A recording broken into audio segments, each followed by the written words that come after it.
Welcome to another edition of the Around the NFL broadcast. My name is Dan Hansis, and I come to you from a virtual room filled with some heroes. Greg Rosenthal, Mark Sessler. Boys, we had Bill Barnwell on the show on the Around the NFL podcast this week, and I thought he put it well when he said, week one of free agency, that's for the basics. Week two, where we are now, the end of week two, week three, that's where the real values are added. That's where the smart teams get to work. Do you buy into that, Greg?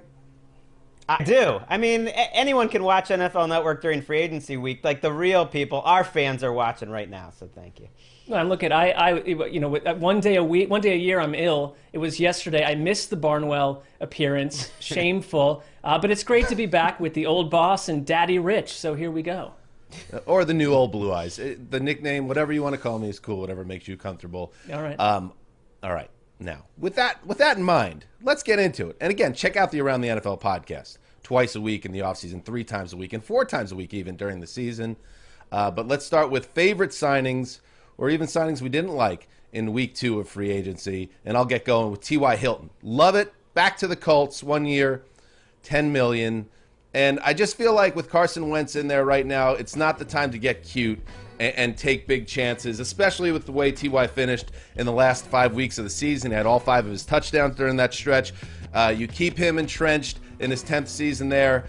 You have Michael Pittman, Paris Campbell, Zach Pascal. Maybe you get frisky and add somebody in the draft and give it a little bit more of a dynamic, but I like keeping Hilton there. And also, boys, found it interesting that the Baltimore Ravens, according to Rap Sheet, offered significantly more money, and that is another subplot of this wide receiver market. Nobody wants to play for Baltimore. Ooh. I do wonder what significantly means in terms of guarantees and over the years, because if there's a point where the Ravens could close this deal. So close the deal, Ravens. You need a receiver. You should have just gone and extended for Juju. I think would have been perfect. But T.Y. Hilton would have been great too. I think T.Y. Hilton has a lot more juice than people think. I thought he ran his routes great last year. And Baltimore, as you mentioned, they need a receiver. I also like in Indianapolis, it kind of sets up the one-to-one comparison between Phillip Rivers and Wentz. So if you think I'm done talking about Phillip Rivers, Dan, you're wrong. I'm going to talk about him in 2021 because he'll be better than Wentz. I thought it was finally free. The Colts had also flirted a little bit with Sammy Watkins, but I like this move. Carson Wentz is coming off a disastrous season in Philadelphia. Just give him a fresh start and give him a veteran wide receiver who's had a really great career over the past decade. Mark, how about you? What did you like?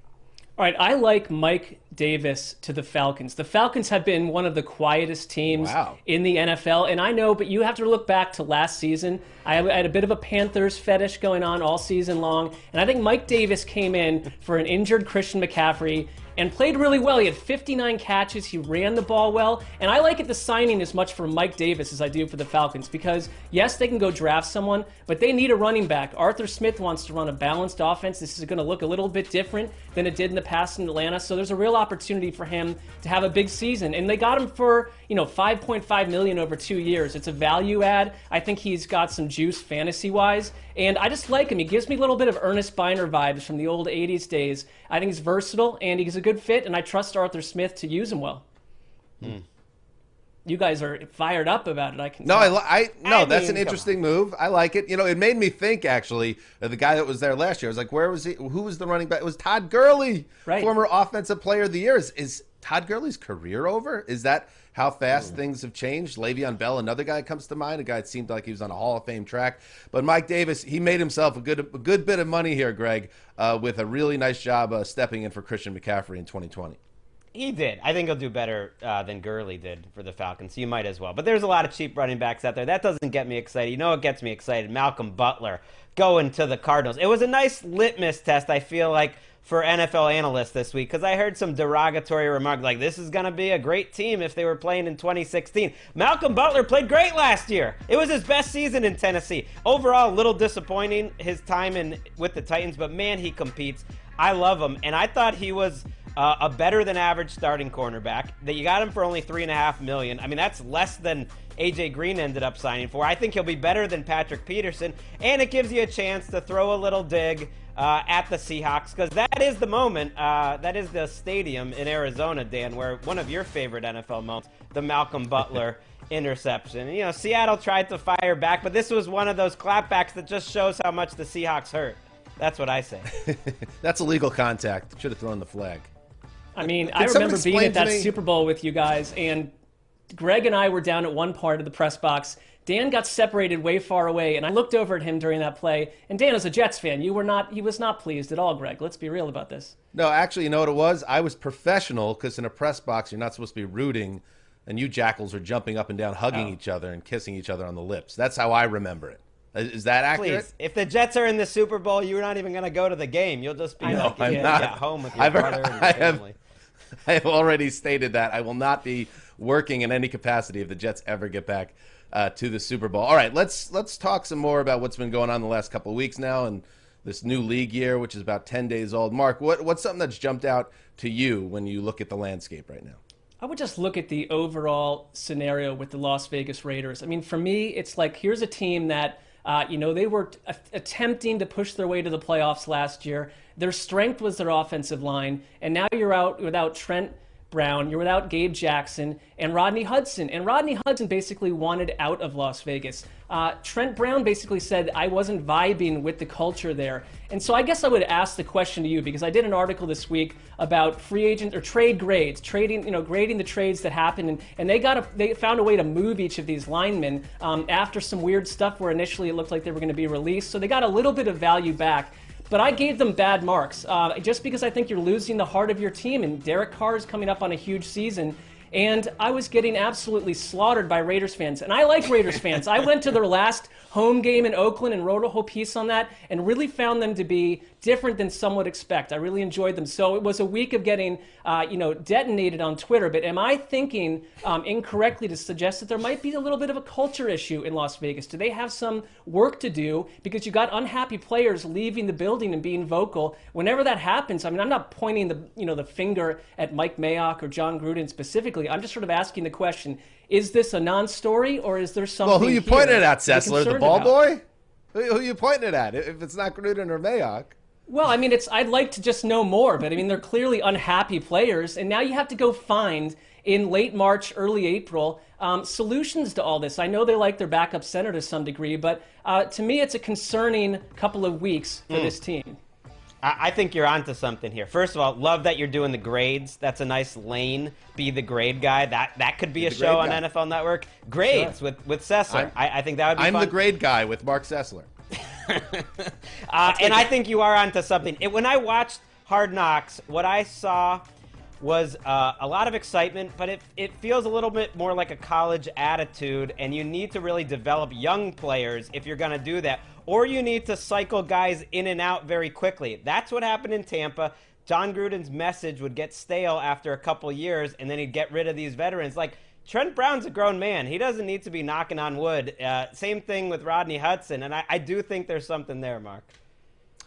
I look at their team, and there's always fretting about Derek Carr because he's just one of those guys that is not going to inspire a lot of people. To me, he's like a top 15 quarterback, like at the back end of the top 15. He's right at what we call the Dalton line, the prime meridian, where you have to decide who's a franchise quarterback and who's not. He's right there, but I don't see him as a capital P problem. To me, it's the defense, and I know they went out and got Yannick Ngakoue, but do we feel like they've done enough so far to make this team better defensively? Because that collapse in December, really a lot of that was on the D. It's going to be a huge, huge draft for them because when they took over the organization 3 years ago, they were at the bottom. They seemed to be moving in the right direction, and then they plateaued and crashed again in December. They need to hit on this draft in a big way. I also think they paid Ngakoue a lot of money. I mean, it's like, I don't know if I love that contract. And you're right, Dan. I mean, we watched a couple of primetime Raiders games down the stretch last year where the defense was a raging liability and essentially pushed them out of the playoff picture.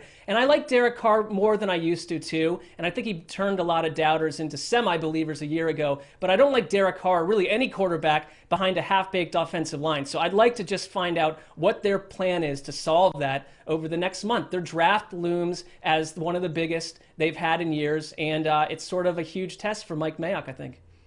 It is. His free agent signings last year did not work out, especially on defense. Kwiatkowski was okay, but Corey Little. I always worry about, as you mentioned, the culture, Mark, when there's a really good player on one, like Corey Littleton, like a glue guy, a leader, and he goes to another team and he sort of falls apart. And so they hired Gus Bradley. To me, that's their big defensive move. I know they've made some other signings. This is year 3 of Mayock and year 4 of Gruden. This is their guys. So this is the year they need to show what they're all about, and they seem to be spinning their wheels. And I think, just to put kind of a bow on it, with this big draft coming up, I still wonder who's running that room. Who's truly in charge? Because Mike Mayock, he got this spot because of his relationship with Gruden. but also because he built himself into a blue chip talent in terms of the draft complex industry and all that. Is he getting to make final calls on this thing, or have a really big voice in the room, or is it John Gruden's show? And does that create any type of schism behind the scheme? So behind the scenes. So very interesting to see where the Raiders go. We're just getting started on the broadcast. Coming up next, the NFC East. Always, not always a good division, but always fascinating on some level. So we're going to dig in and start with some Cowboys and Giants talk up next on the broadcast.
The deal has gotten done.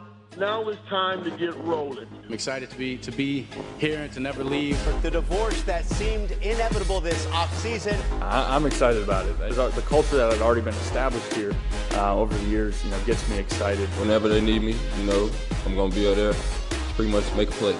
So I like the signing right now, and it makes their team immediately better. It really made a lot of sense. It seemed like the perfect situation.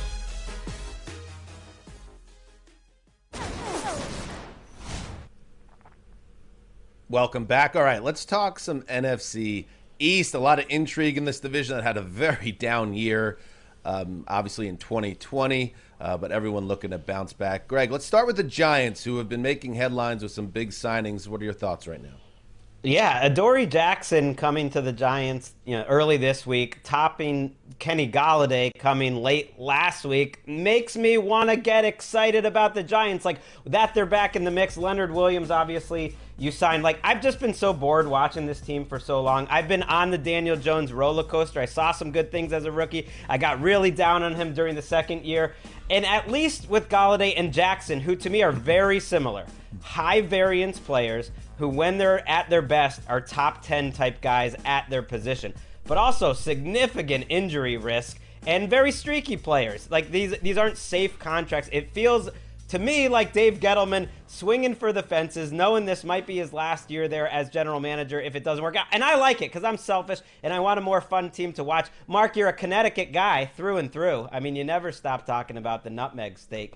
What do you think about Big Blue right now? A real Connecticut blue blood. I do think I do stop talking about the nutmeg state at times. I mean, I guess for me, it's like Dan and I grew up watching the Giants. Is Joe Judge closer to Bill Parcells or Ray Hanley? I like Joe Judge from what I saw last year, but I agree that they are swinging for the fences. And like, Adoree Jackson got a lot of money for a guy that's missed a lot of time. And it kind of reminds me of last year's Broncos with Drew Lock, where on paper in these off-season months, you can see potentially like a wild card type team. And I see that with the Giants offense. You've got the pieces, but will these guys stay healthy? I mean, Saquon Barkley, one of the most talented players in the sport, but unreliable from a health perspective. You'll be handing the ball off to Albert Fabeets by week 3 if things don't go right. And you look around that roster, Kenny Golladay only played 5 games last year, but I love the Golladay signing. I like the comparison that people have made to like Plaxico Burress coming in for Eli Manning and changing Eli Manning's career at one stage there. He is a big, tall receiver, a contested catch guy. They've got shorter receivers. It's a nice compliment to that group. So I'd see it as a Kool-Aid acid test, basically, for Daniel Jones. If it doesn't happen this year, and I'm sure everyone in New York feels the same way, you move on real quick. I mean, if you can't do it here now, when will it happen? I mean, I love the moves. It's first of all, it's not our money, and it's a cap that's been depressed this year, but will expand most likely next year. You mentioned Ray Handley. Giants fans of a certain age shudder just that he's already surpassed Ray Handley. Ray Handley was one and done, couldn't hack it, replacing Parcells. I think so too. But is he a guy that's a top level head coach? We'll find out. The way I look at it is, yes, Daniel Jones very up and down, but you are in this window when you draft a first round pick quarterback. Where you do have more financial flexibility. So what you should do is, if you believe in your first round pick, you surround him with legit talent and see if he can do it. See if he can play the guitar. And now you give him a top wide receiver. You hopefully Saquon's right, and Mark, you're right. Injury issues are something to track with this team. But Darius Slayton's a guy who can play. I like Sterling Shepard. There are players on this team. And now what you get to do is really give Jones one last look. And you're not just giving Jones one last look. You're giving the entire regime with Dave Gettleman out front one last look. We'll see how it plays out, but I like the way they play it. All right, how about the Eagles, Sessler? Cowboys, excuse me, Dallas Cowboys. Cowboys, sure. I mean, when it comes to the Cowboys, for me, it's really sort of the same story. They've had a little bit of help along the defensive line. You over. But really with the Cowboys, it's like it's style over substance. And team that if someone told you that a 7-9 squad, 7 squad would win the NFC East a year ago, you would think, wow, it would be Dallas. They're projected every year to win the division, and you've got these press conferences to 5 Lombardi trophies that were collected 2+ decades ago. I need to say Dallas is that before Dak Prescott went out last year, the offensive production was incredible. He was on an MVP. Yeah, I look at the Cowboys last year, and I think if they had an average defense and Dak Prescott, they're going to be fine. So it really gets me thinking about Dan Quinn, because I think back to that Super Bowl when Mark Sessler fell in love with Dan Quinn. And everyone's excited. He's an exciting guy. The players are excited. And he's bringing in guys like Keanu Neal. And, he's talking to DeMonte KZ. And it's like bringing the old band back together from Atlanta. But do we want to? I mean, did Dan Quinn's defenses ever make a difference, really, in Atlanta? There is a chance he's just a much better coordinator than he is a head coach. And that would be great. And he's coming into a place where the bar is really low. You just got to be average. If the Cowboys' defense is average, to me, they are the favorites. Dan, I know you want to kind of pick against them this year, but I probably lean towards the Cowboys because I'm all about quarterbacks. I'm all about offense, and they should be the best in that regard. Yeah, I get it. And the reason, I'm not going to pick the Cowboys is because we kind of talk them into, the bright side every year, and then they invariably let us down. And maybe this will not be the year it happens. Maybe it all comes together. And a big part of it is Dak Prescott. Obviously, their defense had a lot of issues last season all year long. But then once you lost Dak, all hope was lost. I think, with the way that division shook out, they could have easily been the division champion. And you also don't have to be a dominant team to win this division. I mean, I guess it's a 17-game season this year, so this is going to be weird. But I think, 9-8. 10-7. These things could win the NFC East. And do I think this Cowboys roster is currently constructed can do that? Sure, I think it can. Classic 9-8 team. I can't get used to this stuff. Man, they look like a 6-11 team. I don't know. It's not too late. You could still change it, NFL. You could save us a week of work every year. I'm with you. Like I've all my life I thought 8-8 is a perfect way to describe half the teams in the league, and we'll never have that again. Mathematically, it makes my mind explode, but it's our job to adjust to that. The Cowboys do feel like a nice 9-8, 8-9 type operation unless Dak explodes. All right, we're just getting started here on NFC East Talk. We'll talk Eagles and Washington football team a little bit later. But coming up next, the power rankings are back. The old Zeuser, Daddy Rich, new old Blue Eyes, whatever you want to call me. I put it together, and now we're going to break down. You guys can tell me what I messed up next on the broadcast.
Welcome back to ATN, and on Tuesday we've got not one, but two more pro days coming to you live on NFL Network. First, it's potential top 5 pick Justin Fields, his workout from Ohio State, and then it's back out to Tuscaloosa for Alabama's pro day number 2.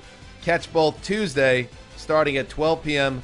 Eastern on NFL Network. Oh, it's getting close to the draft. But right now, we're talking power rankings. I put it up this week, NFL.com/Hansis. Post-free agency power rankings. Biggest movers here. You look, I got the Browns going up, creeping into the top 5 nearly, Sessler, and some teams going down. And I'll get this conversation started, boys, with the Chicago Bears. And I have them dropping 6 spots, and it's not... All right, here's the logic behind the power rankings, okay?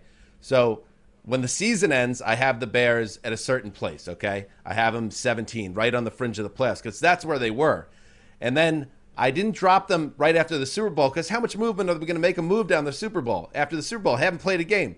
After free agency, I can now take a step back. Where are the Chicago Bears? And to me, they're not a fringe playoff team. They're a little past that. They're in no man's land, and that's what we all see what's going on with this franchise. They made that push for Russell Wilson. Didn't work out. They settled for Andy Dalton. And to me, the Bears are just there. And I think that's the frustration, and if you are a Bears fan, that they feel like they're not the worst team in the league, but they're not really close to contention either. I could not be more with you. They feel somewhat swimming and directionless to me. They swing and miss. on a big quarterback. They've got a lot of work to do with that position, and they're tweeting out QB1 about Andy Dalton. It's not really fair to Andy Dalton. I find him to be in a tough position. They do deserve to sink, Dan. I couldn't look at this and disagree with a bit of it. Every one of these teams circulates around the quarterback. And the Bears are a team in 2021 and for a couple years past that thought, we're going to be a defensive team that builds around a middle-of-the-road, mezzanine-level passer. Good luck with that. They've tried to be better on offense. They draft, Mitch Trubisky, second overall. They hire an offensive coach. They're just not good at making it actually happen, and I'm worried about them. And I saw them drop 6, and I thought, that's harsh to Andy.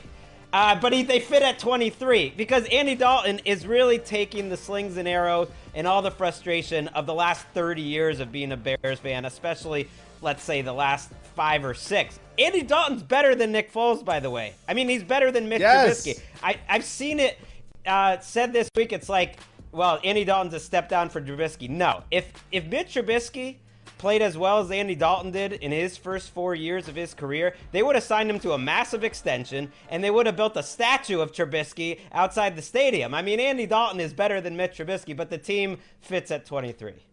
Yeah, and that's why I gave you that little setup, because I didn't want to just pin it on Andy Dalton. And it makes me wonder when you look at where the Bears are as an organization and the fact that they couldn't get that Russell Wilson deal to the finish line, in part, one would assume, because they didn't really have a true big-time first-round pick. I wonder if Bears fans look at what the Lions are doing, and they're quietly tearing this thing down, and say, we should be doing that. We should be, sitting out a couple of years and building up draft picks. Well, we'll see what happens. Maybe that is their path.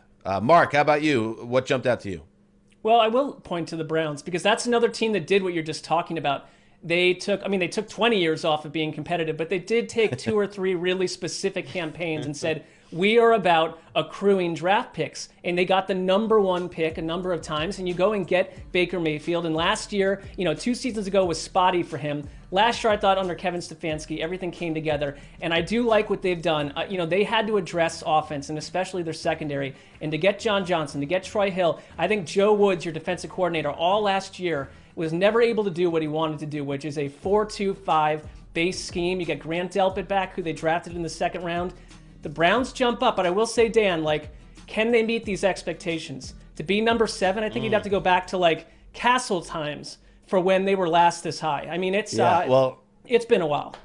I think in the same exercise this time last year, they were probably in the late teens, and they have this really nice season, and they win a playoff game, and they nearly beat the Chiefs. So now this is uncharted territory, Mark. You're going back to when you were a teenager watching Bernie Kosar to see a Browns team that they're not, the darling team underdog anymore. They're legit. They're going to be, I think they'll be seen as the favorite by a lot of people in the AFC North.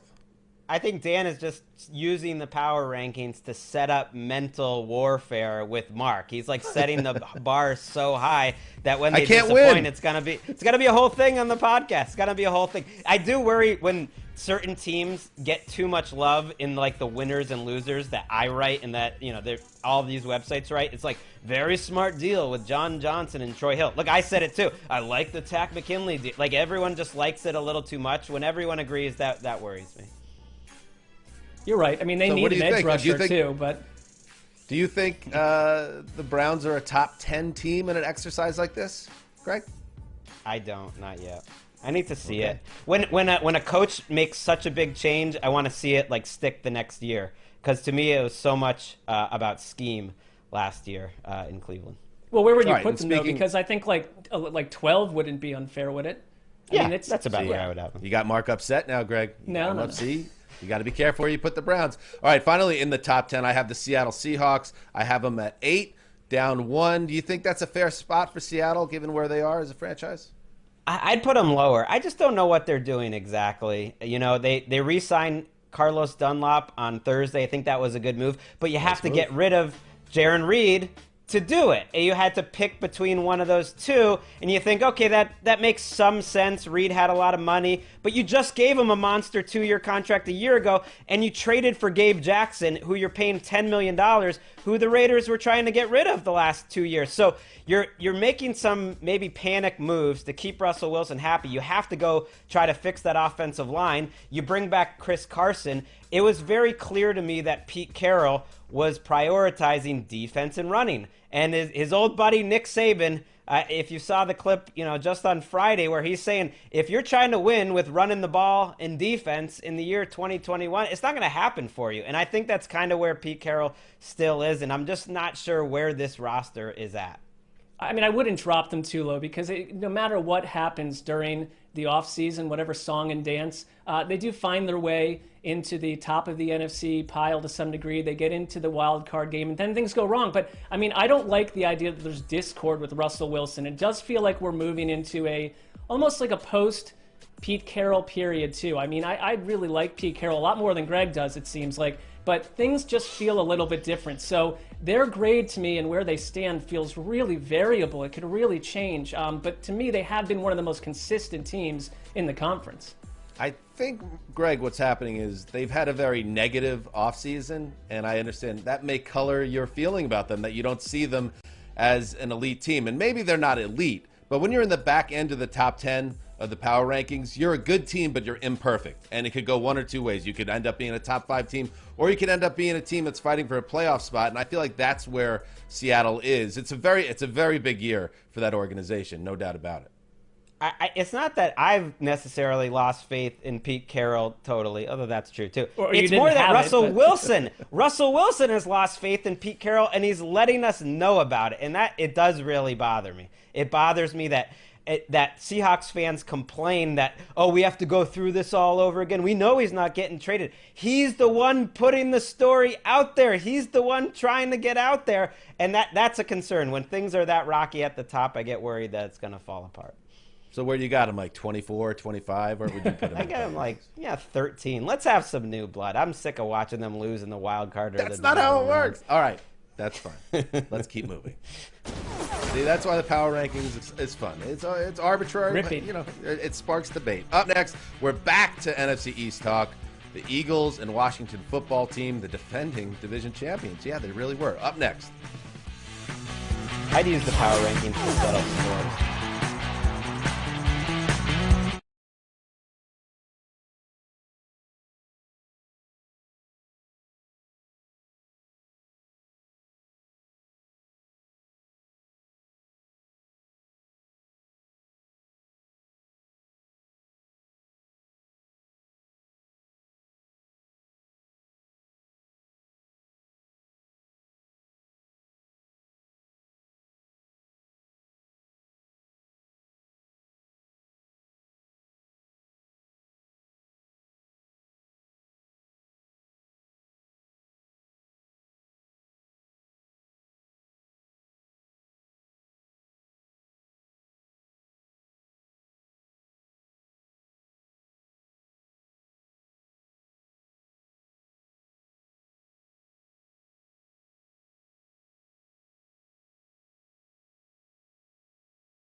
All right, you heard about the big 49ers trade with the Dolphins. Now the Eagles are in on the mix. They've traded the number 6 and 156 overall to Miami in exchange for number 12 overall, 123 overall, and the all-important first-round pick in 2022. So let's get back to our NFC East talk, and let's talk about the Eagles and what that trade means. So they move back in the first round, but they accrue an extra first-round pick in 2022. This looks to me, Greg, like a team that is setting up some ducks to rebuild this roster and try to reshape themselves as they get deeper into a new decade. Yeah, I think it says a lot. I think it says you should believe them when they were putting it out there that Jalen Hurts is the likely starter here and that he's going to compete with Joe Flacco. And it says we're not in the market for these top 4 quarterbacks in this draft, that it's going to be a Hurts and Flacco show. Could not get any different in terms of the styles of play. And if I'm an Eagles fan, I'm a little wary about Joe Flacco's comments this week saying he's coming out there to compete. They haven't told him about his role. And you just wonder, are you setting up Jalen Hurts for success? This is not a Ryan Fitzpatrick, I'm going to mentor you like my little brother scenario. Flacco and Lamar Jackson, I think behind the scenes in Baltimore, look, he's a competitive guy. He's a Super Bowl winner. It just feels like they are very much in an in-between season right now in Philly. Greg, no, this could not be a better situation for Jalen Hurts here, because what the Eagles are telling him is, we believe in you. We want to give you a shot. We're not going to bring in another first-round pick quarterback here that's going to push you or maybe make you obsolete in a year or two. Your competition is Joe Flacco, who's, a literal statue at this stage. He's no real threat. If Joe Flacco starts mouthing off, he'll be out the door. I think, if anything, Jalen Hurts has to be feeling really good that he now understands you've moved Carson Wentz in a trade. You trade out of the top 6. They believe in me. That's what I get out of that. I'm with you. For 1 year? I mean, come on. What if we called Joe Flacco on our podcast a Stone Age pony? He can't move. You're not going to him unless a disaster occurs. They moved the guy who was the competition and the guy that some believed in Carson Wentz, and they have $34 million in dead cap money on him. This goes back, I think, to Jeffrey Lurie and Doug Peterson having a different philosophical view about where this team was going. Doug Peterson was a win-now guy, and Jeffrey Lurie wanted to take a step back and say the Eagles are, as you mentioned, Dan, I think in rebuild mode, and this is the first step. We just talked about the Bears. This is a team that's doing what the Lions are doing, what other teams have done, accrue draft picks, and I really like the move. I mean, I think for them, it's not about this year. They've got a lot of issues. It's going to take some time, and you're setting the table to grow and advance down the road. It sets expectations lower, too, for their coach, Nick Sirianni. I think it shows it's going to be a 2-year process. But they do have some veterans on this team. It's still a strange team. I look at it, and I don't look at them like the Lions and think, okay, they're going to tank and they're going to be in the top 5 picks. They're going to enjoy rooting against the Dolphins. That's always fun as a fan base. But it's the NFL where you can luck your way into some wins. And it wouldn't surprise me if the Eagles wind up being in the mix of this lousy NFC East. That's just how it works. You have no idea where these picks are actually going to end up. Yep, it would not surprise me at all. They profile as your classic 9-8 potentially team this season, and that might be good enough. I think if I'm an Eagles fan, I know Eagles fans are kind of in a weird place now because you won the Super Bowl after 50 years, and you expect that to happen all the time. So I feel like that fan base has been a little more agitated than you might expect given the relative recent Super Bowl win.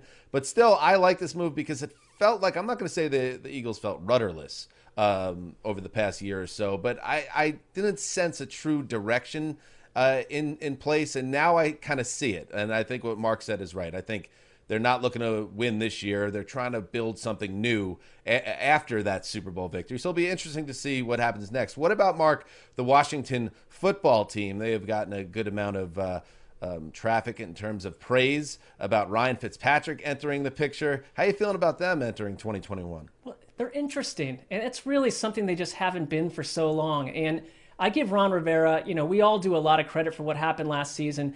And Ryan Fitzpatrick is an experience for dreamers. We don't know what will happen with him there. And yes, you have Taylor Heineke too, but I think they're kind of saying Taylor Heineke is a project. I mean, Ryan Fitzpatrick is the kind of guy that seems at this super like later stage in life is in his prime. And I love the Curtis Samuel addition. They've got some weapons on offense. Scott Turner, I think, did a nice job last year and has guys like Logan Thomas too. They're a different looking team than they were the past couple of years. And yes, everyone talks about their defense, but their offense is taking a little bit of a step this offseason. And, this is spicy. This whole division's growing a little spicier. And it starts with a team in Washington that I found unwatchable for a really long time. Here they go. I'm much more intrigued to check them out come September, Greg.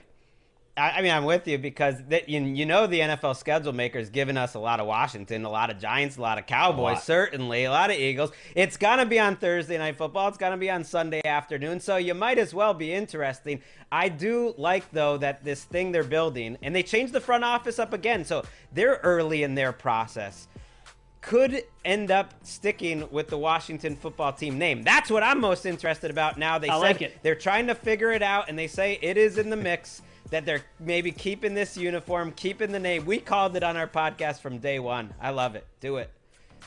I'm not on board with that, but I understand. If that's the way it ends up, fine. But let's not get too carried away that, they get to be unique because their name was something that other people didn't like. So I don't know. I'm not on board with that, but whatever. I think Washington's going to be fun. I also think that it's a very Ron Rivera move to have a 39-year-old quarterback in charge of the ship, and then Taylor Heineke, who I know flashed in that playoff game, but I'm not going to get too excited about him right now. Part of me wants them to be a team that's looking in the future and trying to locate their quarterback, because it wasn't Dwayne Haskins. At some point, they have to get back in that derby, and it's going to be tough if they're always hanging around 500. Yeah, that's Ron Rivera. That is him, but they compete. They have to, though. But I'm with Dan, though. You have to aggressively look towards the future. I mean, Fitzpatrick, we all love him, but it is a classic bridge scenario. But Rivera is different. You look at the quarterbacks he's had for a long time. It's like he'd rather lean towards the guy pushing 40 than 20. And at some point, you've got to think a little differently on that front. Thinking differently. Washington football team forever. That is thinking differently. Let's see how it plays out. Next year is when they're targeting having that final decision. All right, moving on. All these big free agency moves have led to some consequences. Of course they have, but unintended consequences of the free agency period. We break down some teams that have some big stuff going down. Up next.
snap.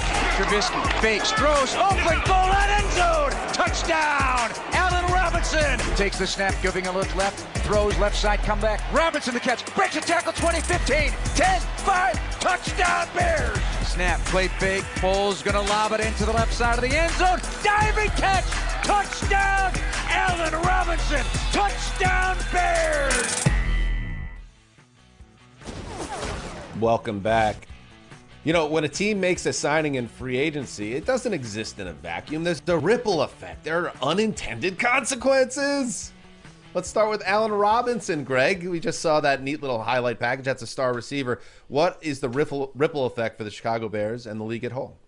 Well, that video cracked me up because every single catch Allen Robinson made was diving or was thrown behind him. It's like there was no in-stride Allen Robinson running down the field because it doesn't happen. He's my pick here because he's still there, and they didn't do anything around him. The offensive line looks worse. They might actually get rid of some of the receivers around him. They haven't added any talent that will take attention away. Andy Dalton isn't the problem, but he's not the solution either. And when the offseason started, I was all fired up to hear, ooh, they might tag and trade him. Oh, let's see Allen Robinson on a real team. Oh, maybe they're talking to Kenny Golladay. They'll add someone next to Allen Robinson. That'll be fun. None of that happened, and here he is back in the exact same situation where I believe he's a true top 5 or 6 receiver in the NFL in a tough situation year after year. I think it's one more year, and he'll finally be free, but it's going to be a lot of those diving catches again in 2021. I agree with you. I mean, it's a tough situation for him because I think maybe part of him thought this would be the year he ends up joining up with a different offense and gets a change of scenery. But it didn't work out that way, of course. Mark, how about you? Let's look at the Detroit Lions. Well, you guys with the Bears, you're asking a disorganized front office to be organized. Good luck with that. I would say this, Tim Boyle in Detroit. I like this. Tim Boyle became like a cult figure in Green Bay behind Aaron Rodgers. He was not going to displace Aaron Rodgers. But I'm telling you something. His nickname is the Human Victory Cigar. Here he is in Detroit. And can you imagine, looking at the wide receiver group that Jared Goff has, will there be a stretch of ugly games? Well, there were in Los Angeles, so there certainly could be in Detroit. And you get a little bit of Tim Boyle fever in the Motor City and the fans asking for a look at him because Jared Goff is not the future there. I don't know they restructured the contract and all that business, but Tim Boyle arrives as one of those 2 spicy backups that people are going to talk about if things go wrong, and they probably will. Mark, I thought it was just left unsaid that when I talked Tim Boyle last week, that kind of checked the box for the offseason. We were done. We didn't need to go back to Tim Boyle. He is an emerging figure, and so it's like we're going to be talking about him more and more. If I'm forced to watch Tim Boyle on Thanksgiving, I swear I'm going to be very upset. All right, speaking of underwhelming quarterbacks, Drew Lock. All right, let's talk about it. I mean, the Broncos to me are a team that is ready. They are ready to win games. They are ready to be a playoff team. And they got behind Locke as a full-time starter last year. It didn't work out. I mean, if you watch the games, the guy's a cowboy. He's one of those dudes that thinks he can make every throw. But guess what? So far, it's been proven that half the time he can't. And he's a turnover machine, and he's just way too up and down. And I just wonder, coming off a free agency period where they just got the secondary a lot better with Kyle Fuller, Ronald Darby, re-signed Justin Simmons. You have Von Miller coming back healthy, Bradley Chubb, Shelby Harris, all in the front 7. This is a defense ready to win. It's an offense with playmakers. And guess what? You have a quarterback that's a huge question mark. And I don't know, man. It puts a lot of pressure on everyone involved. I mean, we are playing the hits because Dan versus Drew Lock has been a sparring match that's gone on for 2 seasons at this point. Oh, so no, it's sparring match. It's a knockout. I got the Drew Lock one right. I got to say. Can we make a move? Clearly not that important to them. They could have signed him if they wanted a quarterback for low money, and they didn't do it. Ryan Fitzpatrick would have been so fun up there in Mile High. It just didn't work out that way. All right.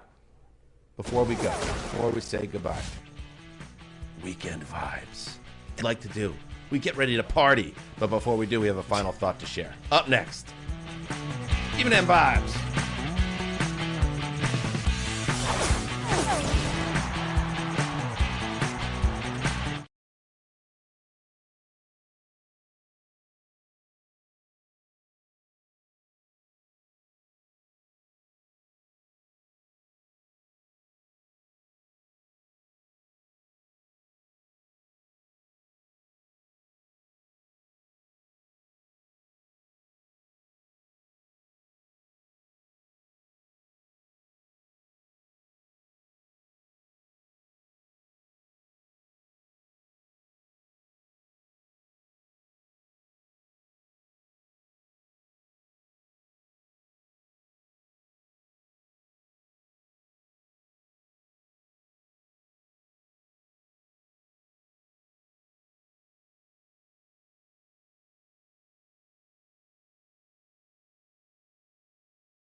The NFL Draft is coming, and no one covers it like NFL Network. Mark your calendars for Thursday, April 29th, 8 p.m. Eastern. That's when we'll get the first round rolling with the Jags at number 1. Wonder what they'll do. The NFL Draft live on NFL Network Thursday, April 29th at 8 p.m. Eastern. All right. Let's share some weekend vibes. Get us going, Greg. Well, my vibe heading to the weekend is envious of the NBA. You know, like their trade deadline provides a month's worth of content getting ready for it, and then it arrives, and you know what? It delivers.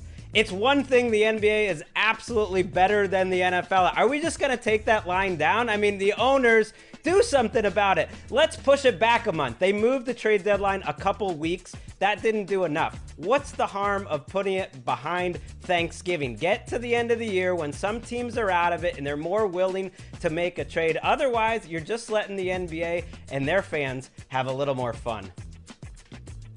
All right, we're having some technical difficulties right now. Oh, yeah. Right. Always good to go at the employer.